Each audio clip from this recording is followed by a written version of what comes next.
Hey there, Agile Highlanders fighting for your independence, and welcome to another episode of Agile Bytes, the podcast sponsored by Integrity Inspired Solutions, where we build software in an agile manner day in and day out. A couple of episodes ago, I said that I might do a series on the assumptions behind Little's Law, and I have decided to do that, especially with some encouragement from listeners. And so as we work toward the assumptions behind Little's Law, our system becomes more stable. And that's why studying these assumptions can be useful, because as we think about the things that Little's Law depends on, we begin to think about our own systems. Do our own systems behave that way? And it moves our systems to greater stability and greater predictability when we think about those things. Now, this is generally the point where some helpful person jumps up and says, well, we shouldn't focus on predictability. We should be focusing on value. Sir, thank you, sir. Thank you for sharing your opinion. Please sit down. This is a Wendy's. Well, obviously, we should be focusing on value,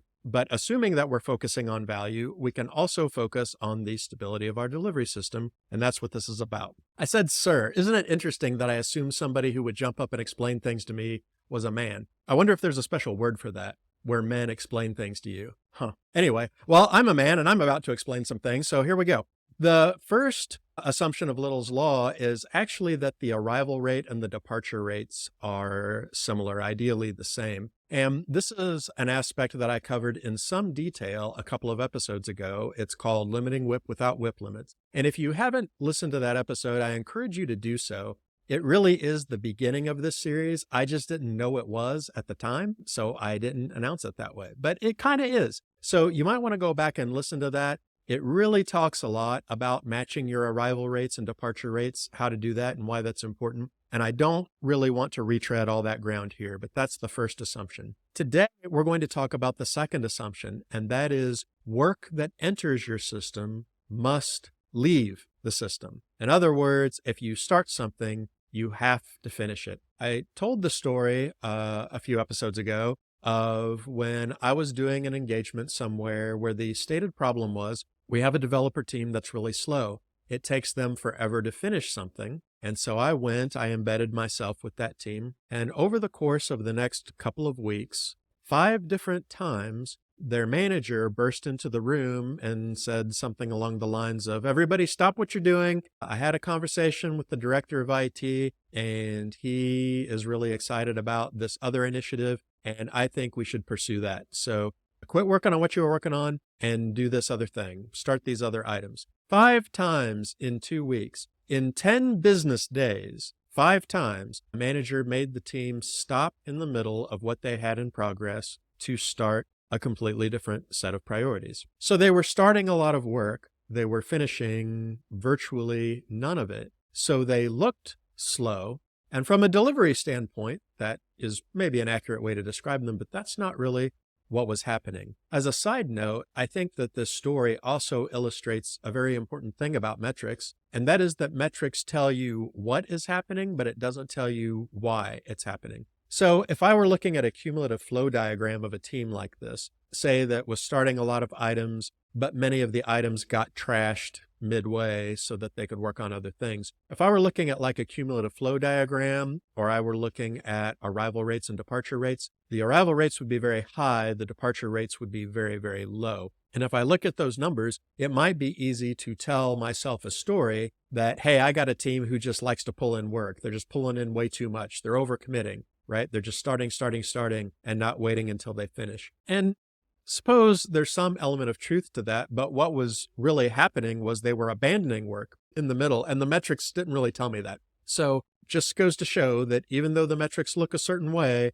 it's not a substitute for talking with your team about what's really going on, hearing their stories and interpretations and perceptions, and finding out what the real story is so that you solve the right problem. Don't manage by spreadsheet. But having said that, we've probably all been in situations where we can sort of relate to this team I was talking about. Maybe not with that degree of frequency. I mean, obviously 5 times in 2 weeks is very, very high. But we've probably all been in the middle of a project or in the middle of a certain group of features or something like that. And all of a sudden, for some reason, something comes along and we have to stop that work and go do something else. Or maybe there's a blocker that we can't resolve, or, some client has come in and asked for 12 completely different features and we want to make them happy. So we put what we're doing on the shelf for a while. Maybe we even intend to pick it back up at some point. But for whatever reason, that work just either gets stuck in the system or just never leaves. But in order for Little's law to work, it assumes that all the work that comes in is eventually going to be finished. Well, how do we end up in situations where work doesn't get finished? There's a number of them. I already rattled a few off. One cause that I see a lot with teams is that the work isn't ready to be started to begin with. So enthusiastic team members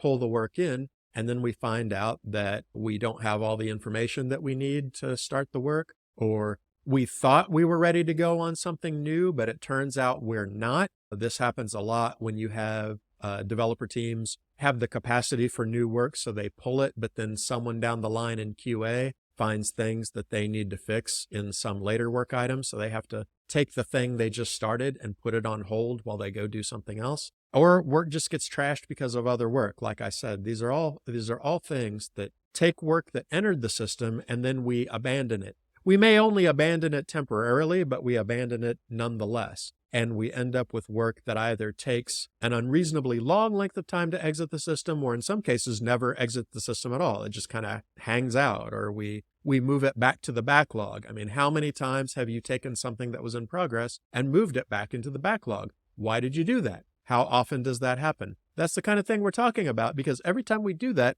then we are adding chaos and volatility to the system. And the reason that this is harmful is because if we are trying to make plans around what our system can deliver, if we're trying to work at that sustainable pace, if we are trying to give people reasonable expectations of what our delivery flow looks like and make some plans around that, if we're trying to make sure people aren't overworked, or all the different things that a stable system gives us, if we want those things, then if we keep taking items that are in progress and then yanking them out of the flow, we're adding volatility, and our ability to do that goes down because our predictions become less and less meaningful when any given work item might just disappear off the radar for a month or two and then maybe show up again, maybe not. So how do we avoid this? I've got a number of suggestions just to get you going. There are certainly more. But, we don't have time to go over everything you can do. There's a lot of things you can do. I'm going to give you some of my favorite ones. And then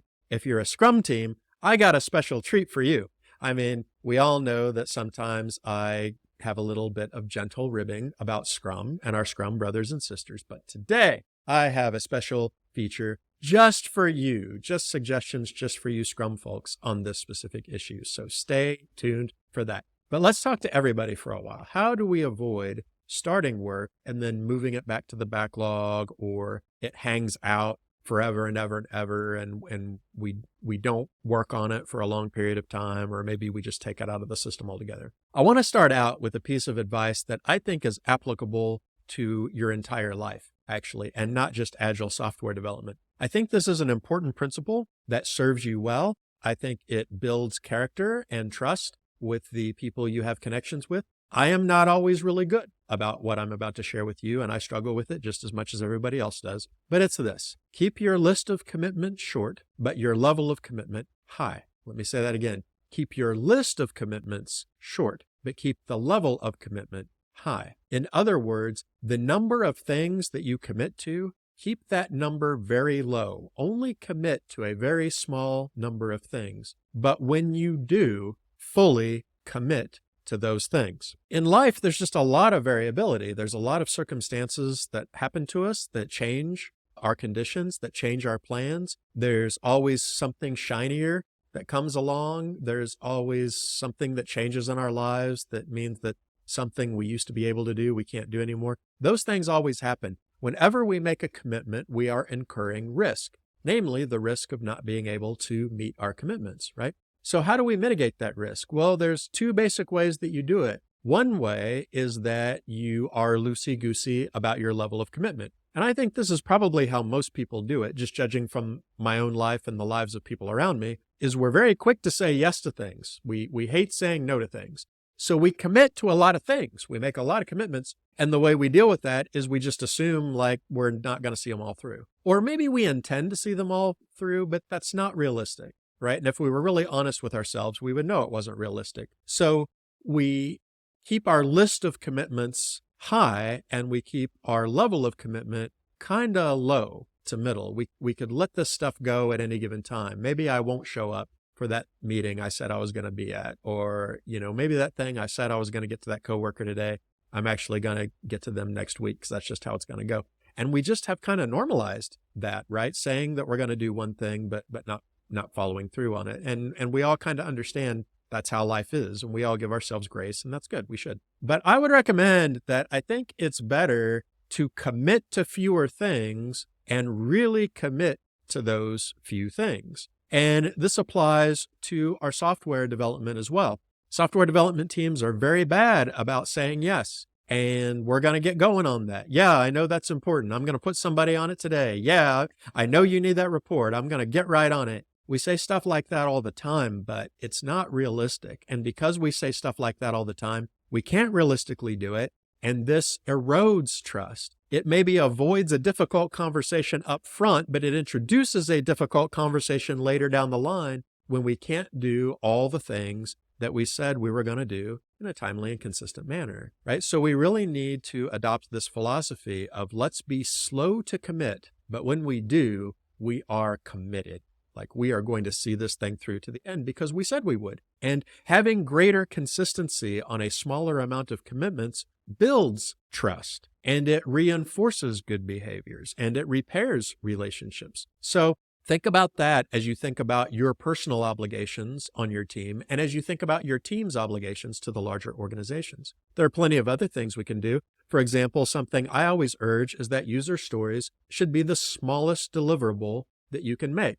It needs to have value. I'm not saying you should have a user story like add a first name field to a form, but it needs to be the smallest deliverable unit of value you can possibly imagine. Be ruthless in paring down your user stories. It's better to have 10 very tiny user stories than to have one big user story that is secretly 10 deliverables rolled up into one. Because the smaller the deliverable is, then the smaller the time frame they're going to spend in the system, and the greater the odds are that you're going to get it all the way from point A to point B without something interfering with that process. Another thing you can do is avoid what I like to call container cards. And these are cards that serve as a container for other items. So if I have a card on the board that says QA defects, for example, and as QA finds things, I keep adding tasks to the card. Man, that card is never getting off that board, right? Because the content is always changing, right? It's always filling up. There's always new things that can go into that card. We need to avoid those. We need to make sure that our work items, our user stories, whatever your work items are small and specific so we can get them off the board. We don't want to put these large overarching placeholders that fill up over time. Another thing that I recommend for your team is to prefer creating new items over adding to existing items. So let's say we are developing a user story. Let's say we want to add Canadian dollars to our order form, right? And so we're in the process of adding Canadian dollars to our order form. And then somebody says, oh, you know what? We should also have a converter to display prices in Canadian dollars. We don't have that right now. We just have the ability to pay. Make the price display a different card. Don't add it to the currency card that you're currently working on. Prefer starting or creating new cards as opposed to adding to something that's already in progress. Because again, the shorter amount of time something spends in the system, the less risk there is of something interfering with it. Also, it's a benefit to your organization because now they can prioritize that along with all the other cards. And yeah, maybe it makes sense that that's the next thing you do, but it might not. And if you add it to the card that's already in progress, you are hijacking the organization's ability to prioritize it differently. If you create it as its own card, then the business can prioritize it in the proper order along with all the other pieces of value that they want to see. So have a culture of as new things come up, if they are their own tiny deliverable,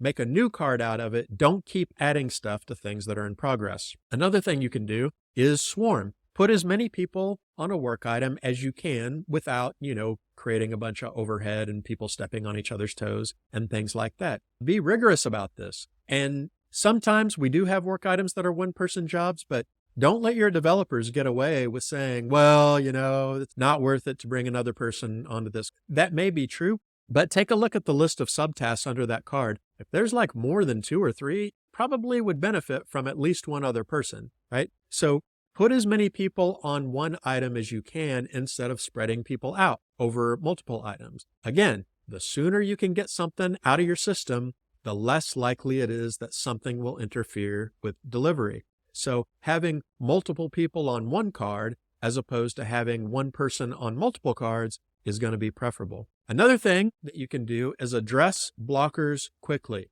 Don't roll over, right? I know a lot of teams, as soon as a card gets blocked, say it's a technical issue or it's a dependency, you're waiting on another team, or there's a piece of information that you need, or, Dave needs to sign off on this and he's out of the office today or whatever. Teams will block cards. They will move on to new cards and forget all about that other card until a week later. And it just kind of sits there. Make your blockers visible. Talk about them every day.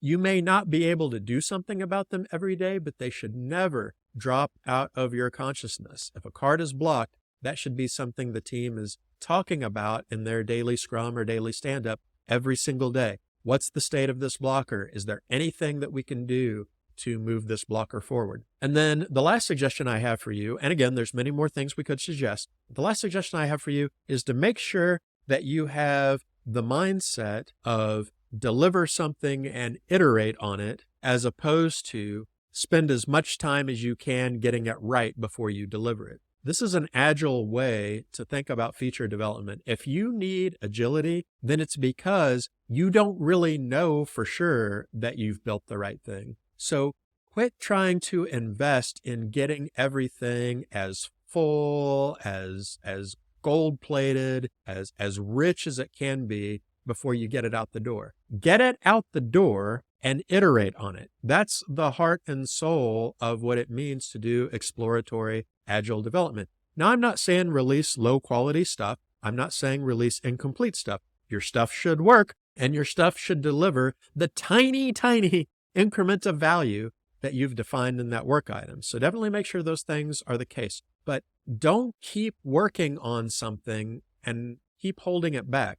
Deliver it, iterate on it. Did you miss something? Great. Make a new card, deliver that. Is there something that could improve what you did? Great. Make a new card, deliver that.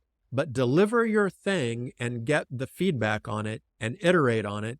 Don't adopt a strategy of this thing needs to be in progress until we have buffed out every conceivable scratch, or we have put in every conceivable helpful thing that could be in this card before we show it to anybody. Have your mindset of, I want to get something in front of you so you can tell me what the right thing is. Favor that over, let's make sure these items are as good as anyone could possibly conceive them to be before we show them to anybody. So now, Scrum folks, did you stay in the room? I asked you to, and that's because I have a treat just for you. Because if you're doing Scrum, you are only committed to your sprint goal. Did you know that?